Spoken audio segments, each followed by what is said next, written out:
ძალა ევროპაშია, ძალა ერთობაშია, ეს არის შეიძლება ითქვას დღევანდელი დღის მთავარი სლოგანი და ამ სლოგანის გარშემო ძალიან ბევრი ადამიანი გაერთიანდება, ხუთი მსვლელობა მოეწყობა სწორედ თბილისის ქუჩებში და ეს მსვლელობები გაერთიანდება ევროპის მოედანზე, სადაც დღეს შეკრებილებს ძალიან ბევრი სურპრიზი ელოდებათ, ეს დიდი ერთობა აჩვენებს საქართველოს მოქალაქეების არჩევანს, რომ საქართველოში პროევროპულად განწყობილი ადამიანები არიან და როგორც ქვეყნის შიგნით, ასევე ჩვენი პარტნიორებისთვის იქნება გზავნილი, რომ ევროპული მომავლისთვის ქართველები ბრძოლას არ შეწყვეტენ და გამარჯვებამდე იბრძოლებენ.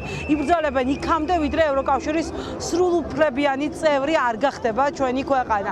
ჩვენ მარჯანიშვილის მოედანზე ვიმყოფებით, სადაც მოსული არიან ადამიანები, ჯერ პრინციპში შეიძლება ითქვას, რომ აქ შეკრება არ დასრულებულა, მოდიან სხვადასხვა ასაკის, სხვადასხვა პროფესიის ადამიანები, ხედავთ, რომ საქართველოს და ევროკავშირის დროშებით არის გადაჭრელებული აქაურობა, მოტანილი აქვთ ასევე სინდისის პატიმრების ფოტოები და აქ ყველა საუბრობს იმაზე, რამდენად მნიშვნელოვანია მათთვის გზა ევროპისკენ და ამ თემაზე გავაგრძელებთ ახლა სწორედ საუბარს, რადგან ევროპის დღეა, ვისაუბროთ, რატომ არის მნიშვნელოვანი, აი თქვენთვის პირადად გავხდეთ ევროკავშირის წევრი ქვეყანა და თქვენთვის რას ნიშნავს ის, რომ დღეს სწორედ ევროპის დღე აღინიშნება ჩვენს ქვეყანაში. გულოცავ თქვენს მაყურებელს ევროპის დღეს, იმიტომ რომ თითოეული ქართველისთვის ეს არის უმნიშვნელოვანესი დღე, იმიტომ რომ ჩვენი ძალა არის ერთობაშიც და არის ევროპაშიც, რა თქმა უნდა, და იმ ევროპულ ღირებულებებში, რომლის გადასარჩენად ვიბრძვით ყოველდღიურად ქართველი ხალხი ჩვენს ქვეყანაში, იმიტომ რომ რეალურად დგავართ ამ ღირებულებების დაკარგვის საფრთხის წინაშე.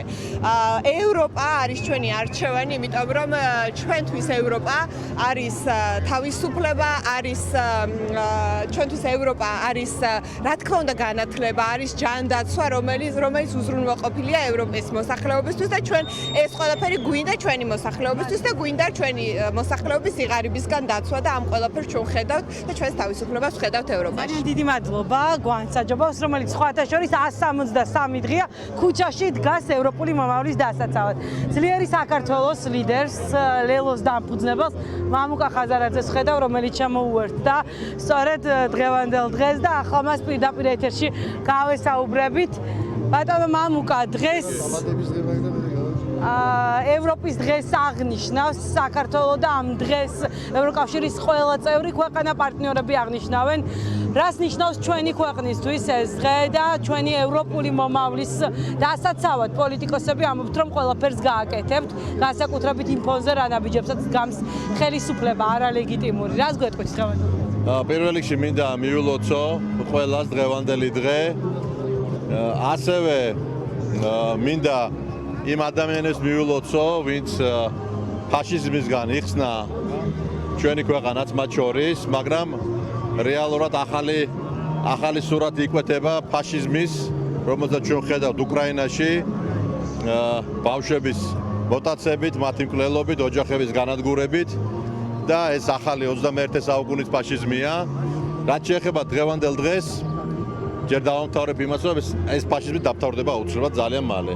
პუტინის ხელისუფლება დამთავრდება, უკრაინა გაიმარჯვებს აუცილებლად და რა თქმა უნდა საქართველოს გაიმარჯვებს და დადგება ის მომენტი, როცა ჩვენი ქვეყანა გაერთიანდება, არა მარტო საზოგადოება გაერთიანდება, რაც აუცილებელია, არამედ ჩვენი ქვეყანა ტერიტორიულადაც გაერთიანდება.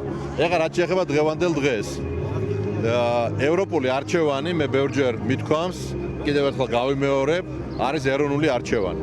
რატო? იმიტომ რომ ჩვენ ქვეყანას სჭირდება მძლავრი პარტნიორები, მძლავრი ოჯახი, რომელშიც ჩვენ სუვერენიტეტს, ჩვენ დამოუკიდებლობას, ჩვენ თავისუფლებას დავიცავთ.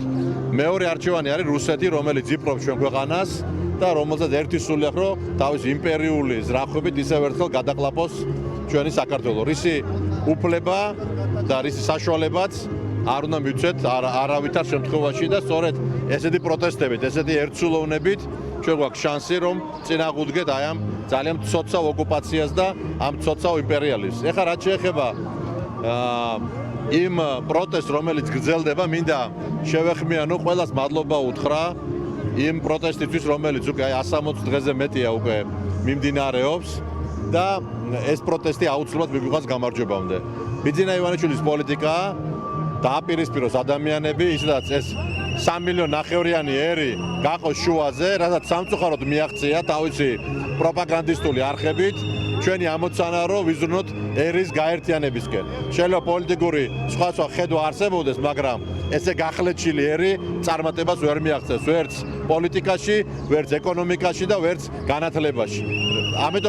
ამიტომ დავამთავრებ, მე მინდა რომ ჩვენ ისეთი პოლიტიკა შევქრათ, რომელიც შეაჩერებს იმ ემიგრაციას, რომელიც თუნდაც ჩარჩან 117,000 ადამიანს მოიცავს 30 წლამდე და ამ დროს ქართულმა ოცნამ ხაზი და საზღვარი გაუხსნა ისეთ ქვეყნებს, რომლებიც იკავებენ ჩვენი მოქალაქეების ადგილს. ძალიან ბევრი პრობლემაა ქვეყანაში, მაგრამ ერთსულოვნება და ძლიერი პროტესტი და თავისუფლებების ბრძოლა აუცილებლად მიგვიღოს გამარჯვებამდე. ბატონო მამკა, თქვენ ზურგს უკან მივხედავ, რომ აქ გაშალეს უკვე ევროკავშირის გიგანტური დროშა და ევროპული მომავლის დასაცავად ბევრი ადამიანი ახლა ციხეში იზის, ადამიანები, რომლებიც სწორედ იბრძოდნენ იმისთვის, რომ ჩვენს ქვეყანას ევროპული მომავალი ქონოდა.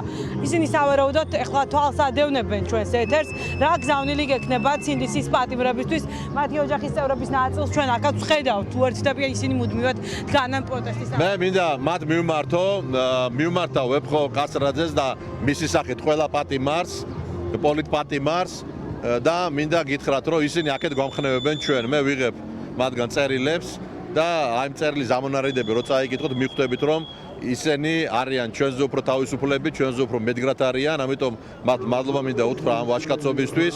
ყველაფერი დასრულდება, ეს კოშმარი, ეს იზმარი დასრულდება და ჩვენ ერთად დავიბრუნებთ ჩვენ ქვეყანას. მადლობა ბიჭებო, მაგრად იყავით.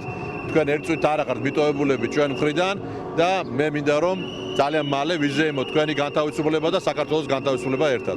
მადლობა, თქვენ უსმენდით მამუკა ხაზარაძეს, მან ვეფხია კასრაძე ახსენა და აუცილებლად მაყურებელს უნდა ვუთხრა, რომ ვეფხია კასრაძის მზია ამაღლობელის მიმართვებს დღეს მოისმენენ ევროპის მოედანზე, აი მაშინ, როდესაც ეს ადამიანები, რომლებიც აი აქ იმყოფებიან და არა მხოლოდ აქ თბილისის სხვადასხვა ქუჩებში ახლა იკრიბებიან იმისთვის, რომ შეუერთდნენ ევროპულ მარშებს, მოისმენენ სწორედ ცინდისის პატიმრების მიმართვებს. ჩვენ შეგვიძლია გავაგრძელოთ ახლა საუბარი, ზვიად ყვარაცხელი არის ჩვენთან ერთად. ბატონ ზვიად, რამდენიმე წუთი დაგვითმეთ.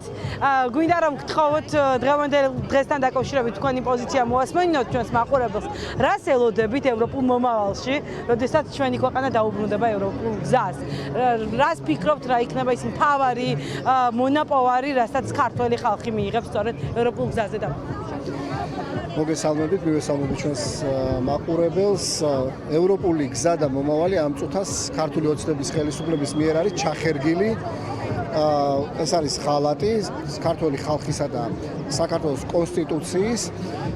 რას ველოდები მომავალში, როცა ეს წინააღმდეგობის მოძრაობა გაიმარჯვებს და არწმუნებული ვარ აუცილებლად გაიმარჯვოს, იმიტომ რომ ევროპისკენ სავალი გზა არის ქართული ხალხის არჩევანი, ჩვენ ეს ავირჩიეთ, კონსტიტუციაში ჩაიწერა და ამისთვის ვიბრძვით ყოველდღიურად.